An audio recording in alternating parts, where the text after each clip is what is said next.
Hello, welcome to another exciting episode of Whoosh, the English couple. Whoosh, another one at Biggleswick Farm. And some exciting news this week.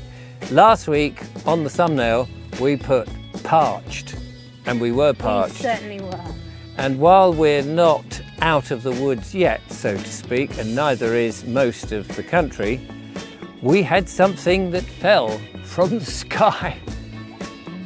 What was it, Julia? H2O, I think they call it. That's it. Big lumps of water. Well, actually, not that big lumps of water, but we did have some rain. It rained apparently during the night, and when we came, well, we were at home and we knew it had been raining, and we had fingers crossed it had rained up here. And by the time we got here, it rained again. And it rained again, and it rained for, on and off throughout the day. And then the last few days, it sort of added a bit to it, but not a great deal. It was funny though, we were so delighted about the rain by the time we got here. We didn't actually get any footage of us. No. We've got to do a talk in the rain. We wanted, we make a thought, thing of it. funny thing with umbrellas and dancing about in Wellington boots, splashing in puddles. Or, there was no puddles, really. Yeah. But instead we were enjoying the moment. So. And of then course, it stopped raining. So. it did stop raining. But of course, I rushed round and checked. If you remember last time, I was telling you about the guttering that I'd put up. Well, I was running around peering into the guttering going, how much rain? How much rain? Have we saved water? Not a great deal. Yeah. Which is a bit of a shame. And the sun has come out. But the good news is, I think we're out of the heat wave. The temperature now, while still warm, is not that baking, parched, hot, that sort of arid desert type of heat that we were suffering, where we were just going, oh, I can't go on. I can't go on. Do you know, the funny thing is, I was getting used to it. Yeah. Yes, it was hot. Well, look at your tan. Yeah, I know. It's quite nice, actually. I Yeah. don't think I've been this brown since I lived in Saudi Arabia as a child. Exactly. And there's parts of me that are also brown, but apparently for technical and legal reasons, we can't show them. But anyway, who knows? Who knows? The brain rattles on. In this, so we were so thrilled to have a bit of rain, and we checked the pond, and again, there's not much in there. So we do need more rain. But I am pleased that it didn't come in one deluge and everything just got absolutely soaked, because we do need it to softly get the ground moist. That is it, because the ground and the soil, it's like a sponge, and if it's too dry, the water's just going to run straight off if it's too much as well. But if you soak it bit by bit, gently, it actually has time to soak in. So that's not to say that I don't think, and I do think, that this winter will be another wet one. And we had a wet one last year, and we couldn't even get up onto the land with our van, and we had to park down the bottom, and everything had to be wheelbarrowed up. Well, hopefully this year, if that's the case, we have a tractor. And at times it was barely worth us coming up here. Well, because, exactly. And I had a bit of a health issue, didn't I? You did. So that sort of stopped us. But this year, hopefully it won't be as bad. So we're going to keep fingers crossed and have a positive mental attitude. Yep. And there's still lots to do. So yes, like putting in place some stepping stone paving slabs and things like that for avoiding the slush and not creating more slush in the winter months. That was because you had the risk, of course, of going woohoo, arse over tits. A over T, they say. A over T, and landing on your back. And one of the things, of course, if you've got wet, slippery land, the last thing you want is accidents. And I know that from falling over in the van one time. Yeah. But anyway. But we have lots of plant updates for you. Yes. Lots of little bits and bobs have been going on. And it's amazing what can grow and happen and develop in a week. Especially when there's been lots of sun, and then they get some natural watering as well. Natural watering. And the other thing is, of course, it's not now, as I said, it's not quite as hot, where it was in the polytunnels up to 40, 45 degrees, which isn't good. Yeah, so, it's better that we have just ordinary warmth, whatever that might be, for the plants. Yeah, so there's no more sunbathing for us and lying about and pretending to be gardeners. Drat. Yes, we have to get back to it. But it is interesting to look around now. Everything is flourishing. And of course it is August still. And so that is harvest time. So shall we sit back and watch a little bit? Yes. Well, we don't have to, but you can sit back and watch it. We've seen it. Yeah. The cucumber plants are doing very well. They're growing wildly up there. So I'm going to have to do some more winding around and stuff. I don't know how long they're going to last for, but the cucumber that we saw growing last time is indeed developing. It's amazing. I'm so pleased. It's coming on quite nicely. It's not going as fast as the other two, because the other two just appeared and suddenly they were bang there. But then they were in the middle of the heat wave, and we did manage to keep them watered enough, so they just grew very, very fast. Boomed. It was amazing. And I've heard that they do that when the sun comes out, so that's good. I'm really pleased. It's going to be good. It looks like it's fully developing all the way down the length. So, yay, a third cucumber. Chuffed with that. In other news in the Big Polly, these long pointy tomatoes are ripening at quite a good rate. I still have no idea what type they are, but they're fascinating. Oh, look at that. They're like little chili peppers. In a way, slightly bulbous ones. Fascinating. I've got more work to do here and tying some more tomatoes up. But yeah, tomato plants in here are still doing grand. Very happy. Beautiful. But as for this celery over here, some of the potted ones we've got left in here are doing marvellously. They're thickening up beautifully. There's not many of the stalks, but they are looking great. I've already given one to my mum and dad. I'm going to give one to my brother, both my brothers at some point, when I see them. So that's amazing, really happy. And I think we've been nibbling on or using ones in here, but we're going to start on the ones that are growing in the veg patch. Wow, look at that one. It's fascinating. I don't think I've ever seen a tomato like that. I nearly called it a potato, but it's definitely not a potato. Lovely. And down here we have some dock leaf where they're not intended, and some other bits and bobs. But this is wild cherry that we recovered from underneath the wild cherries over above the potatoes. Let's get rid of that stick. They were not doing so well at first, and we were advised to put a plastic bag over them. So we did. And lo and behold, they liked it and they have bounced back. So there's that one, there's this one over here, and this one, but it's not doing quite as well as the others, as you can see. But, yep, 2 success stories out of the 3 or 4 that we retrieved. Getting there. Oh, also, I planted spring onions. Oh my gosh, look, we've got little tiny little things coming up. Ooh, I don't know if you can see that down there. And there's a third there, a second and a third there. Yeah, that's the only few I could see coming up. But when I did those, I also sowed some radish seeds, and I think I saw something popping up. So let's go and have a quick look at those. Oh, hang on, I wanted to tell you about this. So this was the first marigold that came out and has been doing beautifully. It's gorgeous, gorgeous little flowers, aren't they? But I noticed about a month ago these little tiny white spots all over the leaves coming out more and more. And then this started happening. The leaves looked like, the flowers looked like they were dying, and the leaves. But I look closely and you can see this tiny webbing over the flowers. I mean, you can see they're held down like they're covered in something. So I wonder if there's some sort of spider mite or something at them. I have no idea what spider mites are, but I've heard of them loosely. Oh, pathetic. Look at this. Oh, seeds. Hold them aside. Exciting. But that's sad. And I don't. Compared to the other. Yeah, especially when you compare it to the other one down here,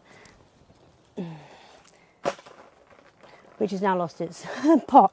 But yeah, this one's doing much better. So I suppose they're coming towards the end of the season anyway, maybe. But they have surprised me. They've been amazing. Right, let's go and show you the radishes.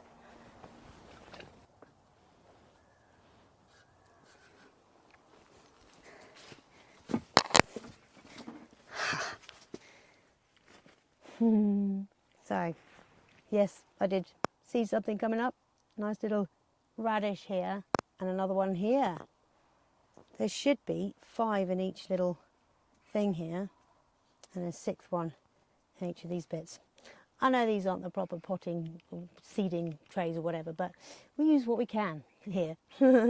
Yeah, happy with that. And these are definitely radishes this time. There's no radish or cabbage. I'm absolutely sure that that's what these are. Look. Labelled and everything. So, yeah, happy with that. Hopefully, some more will pop up in the next few days. Otherwise, I will be a bit disappointed, though. Just 2. Here we go, though. Got something going. That's the way to do it. That's the way to do it. No, it's not Punch and Judy.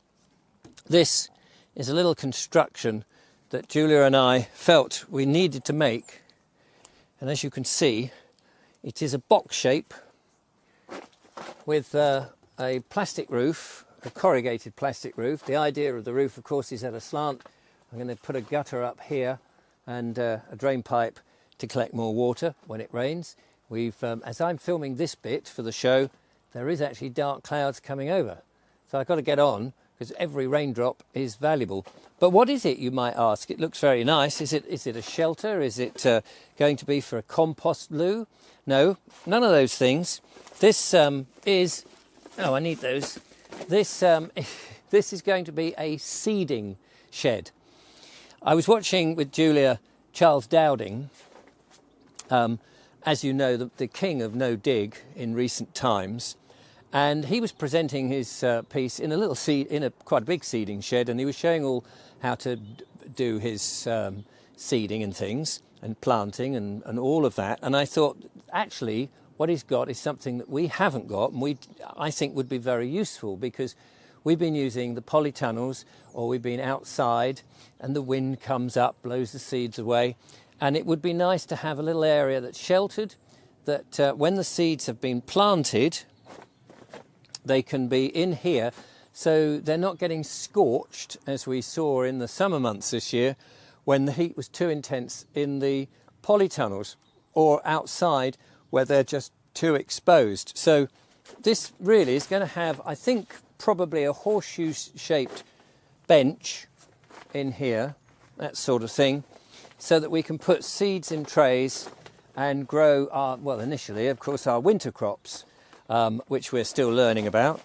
The ground is very wobbly here, which is why it may look a little bit on the wonky side, although I've raised up one side to try and make it straight.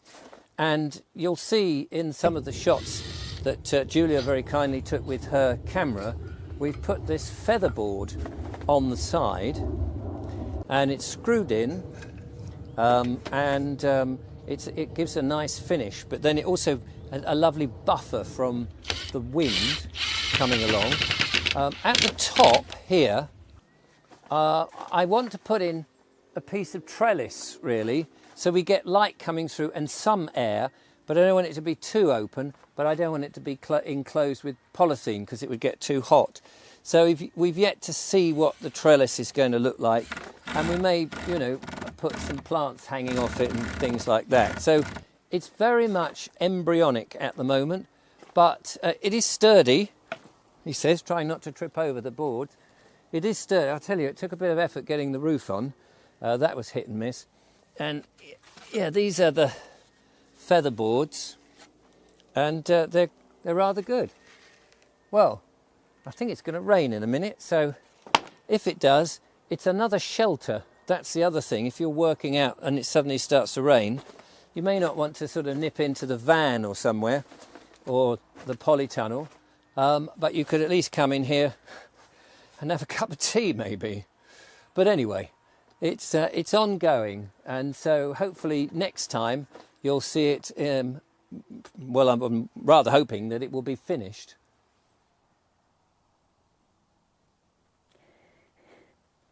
By Jove, I think she's got it.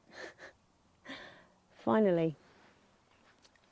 I knew the answer, but I didn't put the two and two together until I did. So I've been saving wool from insulation from deliveries of frozen cat food for a good couple of years. Some may call me a hoarder. I call it resourceful. Anyway, let's move on from that quickly. So yes, I've taken them out of the plastic packaging that they were in, disposed of that, and wrapped, covered the bases of these celery, and yep, nothing's getting in there now, and it's twofold. It's protecting the roots and the soil, and it's also retaining moisture, and actually. When we water it, the water gathers in the middle and stays within the bed much better than it did before. So, at last, onto something, finally. But they're looking great. They're looking absolutely amazing. Let's see how thick they are. Let's take a piece.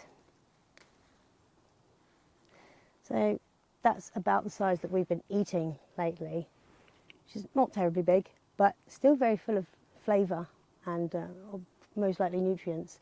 We eat the leaves and all because they're lovely, and well, it's a nice addition into any meal. Like a chilli. Chilli's my favourite to add celery into. Yep, slightly sharp flavour.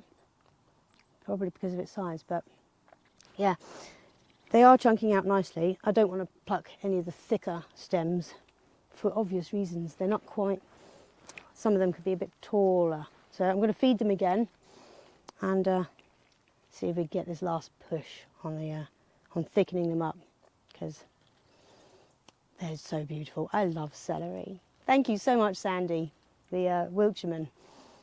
Check out his YouTube channel. He's brilliant. He's full of lots of wisdom, sage advice on gardening and growing food. So he gave us these. Thank you.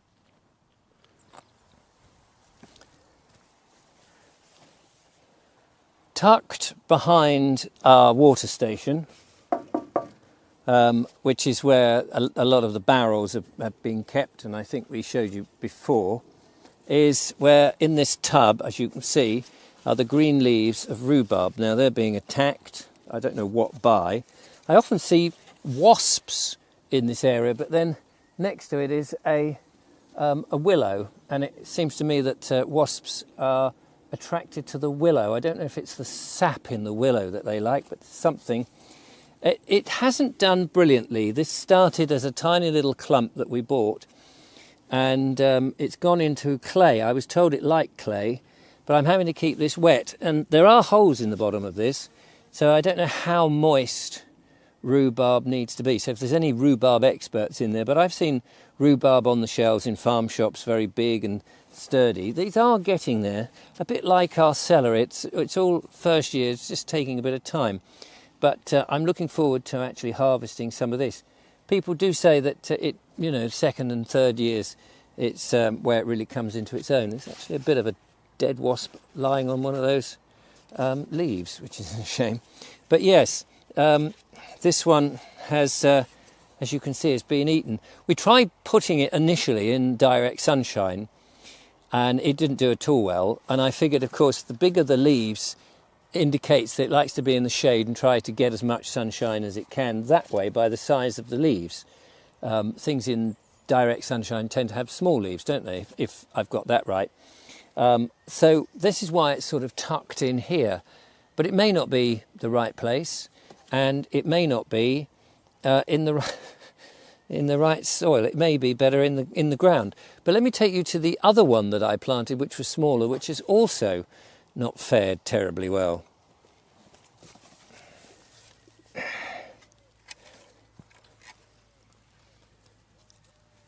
This one, getting right down here so you can see me, this one is in the ground, and it didn't do at all well. It didn't even leaf where it was originally put in the bed where all the other fruiting shrubs are, and it's done a lot better here in just the ordinary soil that is here. The top soil is well, soil as such as it is, and then underneath that is clay, but it's still being attacked by something. The leaves are being eaten, and I don't think we're going to get much out of this one, but I keep watering them in the hope, fingers crossed, one day, maybe.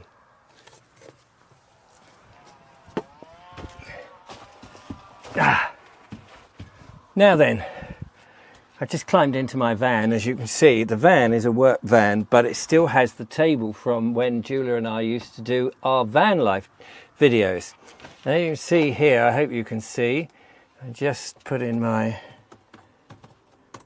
password to get onto the computer here, is my laptop. And I thought I'd show you, because you know we often go in latter videos, we go whoosh at the beginning, because in the old videos, you know, up would come the red strap with the words English couple. And I'm working on my laptop a lot of the time because we travel up a lot. I don't have my home computer with me, and by the time we get home it's late and we're knackered and, you know, switching it on or what have you. So sometimes during the lunch break or tea break or whatever, I'll come in here, set up the van, and then I can quickly, or as quickly as it takes, work on the video, sometimes in bits and sometimes in one go, and then I can upload it with a little portable dongle I've got, which is in my bag on the ground. So I just thought I'd show you that, because some people have sort of wondered, oh, how come the videos don't have, you know, you do this thing, but it's like your graphics are missing. Well, at home I use a piece of software called DaVinci Resolve, which is very, well, it's a very complicated piece of equipment or program, and it's used by a lot of people, and it's used in big movies and stuff. Whereas on my laptop, it's just not powerful enough to use that software, so I have to use something which is new to me, and it's called Shotcut.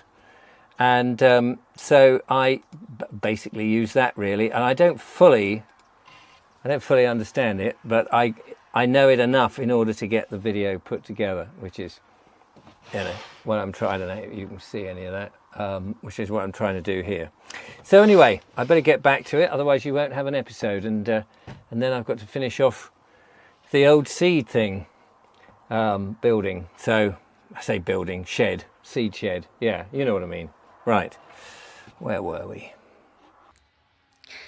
I'm out in one of the random corners of our little patch of heaven, where we've planted some of the hawthorn and other edible hedgerow that we bought back in the autumn last year. They've been struggling in this heat wave. So we've had a bit of rain overnight, yay! And this morning, so I took the opportunity, thinking it's probably a really good time to give them some compost, and to heck with it, I've gone full hog and given them some diatomaceous earth, which I've recently discovered helps the nutrients get into the roots, and some bone, blood, fish stuff, whatever you call it. So they're hard to see on camera, but I'll see if I can show you the little liner behind me here. So, but I'll see if I can get a closer look. This is one of the hawthorns here, and I said compost, I think, but I meant manure. See if we'll focus. Yeah, hawthorns. So we've got a line of them up there. Then you can see. So this one is not a hawthorn. I've given it extra of everything. I don't know what they are as yet. Not quite worked that out. We've got a few of them in amongst the edible hedgerow plants, and they seem much more or much less hardy than the hawthorn.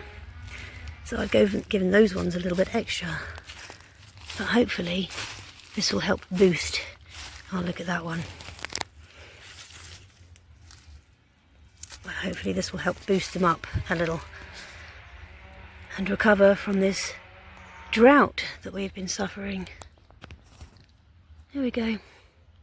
So there you are, a bit more of an update on what goes on in Biggleswick Farm. We've got this strange construction, as you've seen, going up next week. Hopefully it'll be completed and Her Majesty will be in there getting all the winter seedlings in, which would be nice. Her Majesty. I won't get too used to that. She's my little princess, you see.